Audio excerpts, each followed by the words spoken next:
कहानी सुने। उन्वान: इत्तेहाद की ताकत। बच्चों, एक किसान था। उसके 3 बेटे थे, मगर उनमें ना इत्तेफाक था, ना ही मोहब्बत थी। हर वक्त आपस में लड़ते रहते थे। बेटों की ये हालत देखकर किसान को बहुत दुख होता था। वो उन्हें बहुत समझाता, मगर वो ना मानते। आखिरकार उसने एक तरकीब सोची। तीनों बेटों को उसने एक लकड़ी का कट्टा देकर कहा, उसे तोड़ो।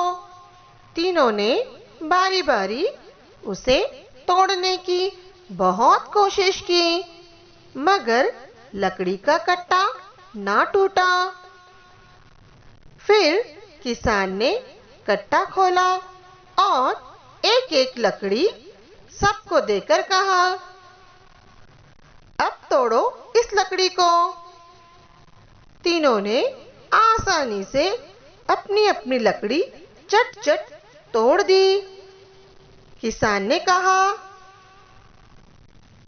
सुनो बच्चों, जब लकड़ियां एक साथ बंधी तो कोई भी उसे तोड़ ना सका, मगर जब ये लकड़ियां अलग अलग हो गई तो कमजोर हो गई और सबने उसे आसानी से तोड़ दिया।